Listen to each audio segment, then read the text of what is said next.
بسم اللہ الرحمن الرحیم۔ حضرت انس رضی اللہ تعالیٰ عنہ سے روایت ہے کہ رسول اللہ صلی اللہ علیہ وسلم نے ارشاد فرمایا، دین کی دعوت کے سلسلے میں مجھے اتنا ڈرایا گیا کہ کسی کو اتنا نہیں ڈرایا گیا، اور اللہ تعالیٰ کے راستے میں مجھے اتنا ستایا گیا کہ کسی اور کو اتنا نہیں ستایا گیا۔ مجھ پر یعنی اللہ کے نبی صلی اللہ علیہ وسلم پر 30 دن اور 30 راتیں مسلسل اس حال میں گزری ہے کہ میرے اور بلال رضی اللہ تعالیٰ عنہ کے لیے کھانے کی کوئی ایسی چیز نہیں تھی جس کو کوئی جاندار کھا سکے، صرف اتنی چیز ہوتی جس کو بلال رضی اللہ تعالیٰ عنہ کی بغل چھپا لے، یعنی بہت تھوڑی مقدار میں ہوتی تھی۔ حضرت ابن عباس رضی اللہ تعالیٰ عنہ روایت کرتے ہیں کہ رسول اللہ صلی اللہ علیہ وسلم اور آپ کے گھر والے بہت سی راتیں مسلسل خالی پیٹ فاقے سے گزارتے تھے۔ ان کے پاس رات کا کھانا نہیں ہوتا تھا، اور ان کا کھانا عام طور سے جو کی روٹی ہوتی تھی۔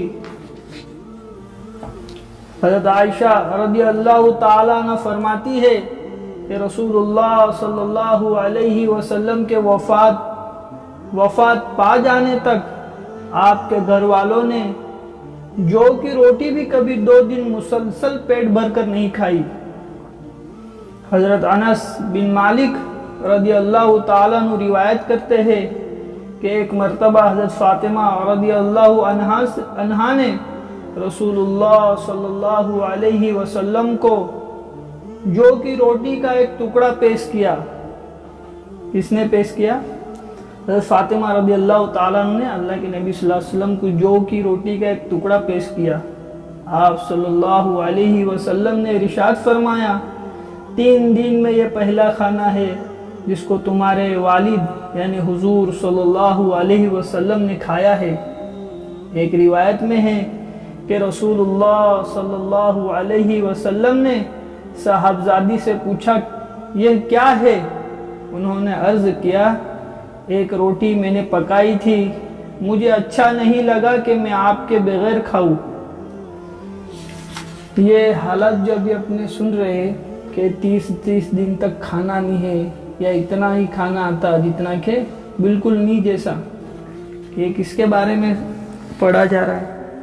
جن کے بارے میں ایک شاعر نے اشعار پڑھے تھے کہ بعدس خدا اے بزرگ تو ہی قصہ مختصر، کہ اللہ کے بعد اگر کسی کا مقام ہے تو اللہ کے نبی کا، اور دین کی خاطر کیسے ان پہ حالت ہے کہ کئی دن تک کھانا نہیں ہے۔ ہاں، کسی صحابی نے شاید اللہ کے نبی سے پوچھا تھا کہ آپ اللہ کے نبی ہیں، اس کے بعد بھی اتنے حالت؟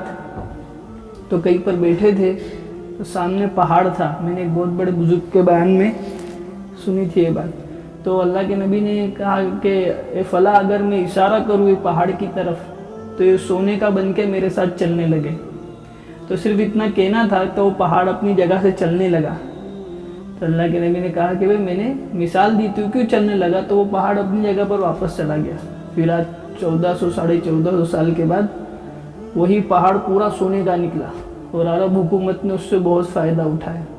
کہ اللہ کے نبی کا خلاصہ یہ تھا کہ میں مانگوں تو اللہ دیوے، نہیں دیوے ایسا نہیں، لیکن پھر بھی اللہ کے نبی نے یہ چیز کو پسند کیا، اور ان پر حالت بھی کیسے آئے۔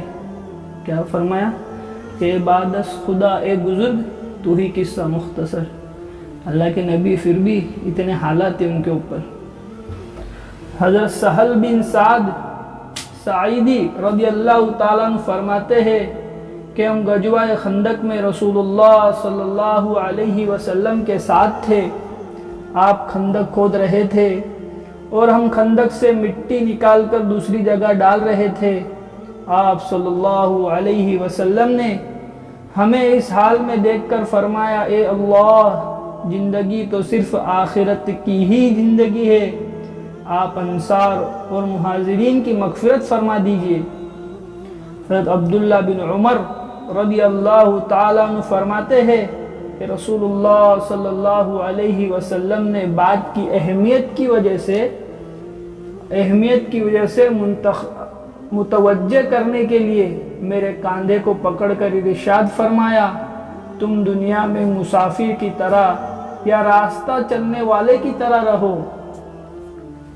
حضرت عمر بن عوف رضی اللہ تعالیٰ عنہ روایت کرتے ہیں کہ رسول اللہ صلی اللہ علیہ وسلم نے ارشاد فرمایا، اللہ کی قسم مجھے تمہارے بارے میں فخر و فاخر کا ڈر نہیں، بلکہ اس بات سے ڈرتا ہوں کہ دنیا کو تم پر پھیلا دیا جائے جس طرح تم سے پہلے لوگوں پر دنیا کو پھیلا دیا گیا تھا، پھر تم بھی دنیا کو حاصل کرنے کے لیے ایک دوسرے سے آگے بڑھنے لگو جس طرح تم سے پہلے لوگ دنیا کو حاصل کرنے کے لیے ایک دوسرے سے آگے بڑھتے تھے، پھر دنیا کو اسی طرح غافل کر دے، پھر دنیا تم کو اسی طرح غافل کر دے جس طرح ان کو غافل کیا تھا۔